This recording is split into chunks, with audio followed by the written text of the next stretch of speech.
बात दिसंबर की है। बहुत कड़कड़ाती सर्दी पड़ रही थी।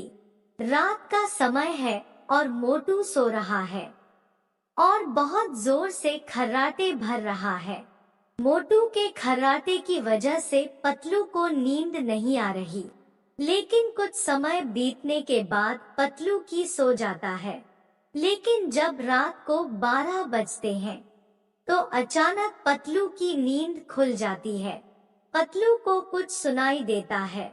जब है गौर से सुनता है तो उसे गेट बजाने की आवाज आती है।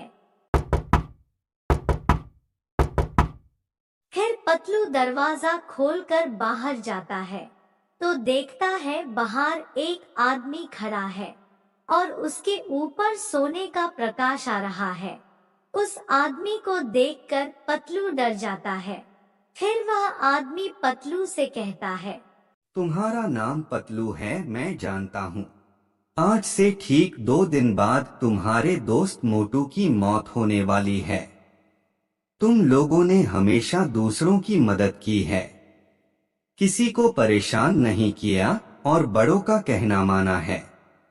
तुम दोनों बहुत अच्छे आदमी हो, इसलिए मैं तुम्हें यह बताने आया हूँ।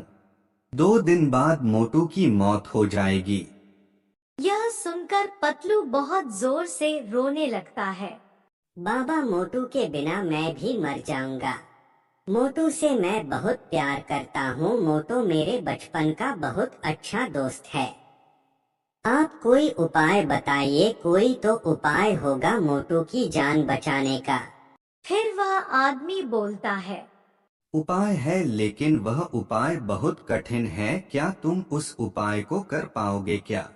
बाबा, आप मुझे उपाय बताइए, मैं सब कुछ करने के लिए तैयार हूँ मेरे मोटू के लिए। तो वह बाबा बोलता है, काली पहाड़ी के उस पार एक जंगल है। उस जंगल में तुम्हें एक घर मिलेगा और उस घर में एक तांत्रिक बाबा रहता है। वह तुम्हारी कुछ मदद कर सकता है। उसके पास एक जादुई पत्थर है। अगर वह पत्थर मोटू के ऊपर लाकर रख दो तो मोटू मरने से बच जाएगा। और मैं तुम्हारी दोस्ती देखकर बहुत खुश हुआ, तो मैं तुम्हें मेरी शक्ति से सीधा उस जंगल में पहुंचा देता हूँ, जहाँ तुम्हें वह तांत्रिक मिलेगा। फिर वो बाबा पतलू को अपने जादू से उस जंगल में पहुंचा देता है। पतलू जंगल में तांत्रिक को ढूंढता है और उसे तांत्रिक का घर मिल जाता है। फिर पतलू तांत्रिक से मिलकर तांत्रिक को सारी बात बता देता है।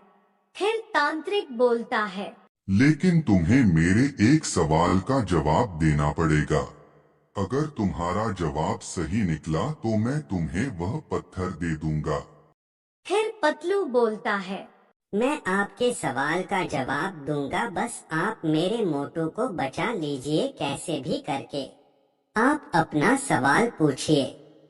ऐसा कौन सा जीव है जिसकी गर्दन काट देने पर वह कुछ हफ्तों तक जिंदा रहता है? फिर पतलू सोच में पड़ जाता है। थोड़ी देर सोचने के बाद पतलू को जवाब आ जाता है। फिर पतलू बोलता है, आपके सवाल का जवाब कॉकरोच है, क्योंकि कॉकरोच ही ऐसा जीव है जिसका सर काटने पर कुछ हफ्तों तक वही जिंदा रहता है। पतलू का यह जवाब बिल्कुल सही था। तांत्रिक पतलू से खुश होकर उसे वह पत्थर दे देता है। फिर पतलू मोटू के पास जाकर उसके ऊपर वह पत्थर रख देता है। इस तरह पतलू ने मोटू की जान बचा ली।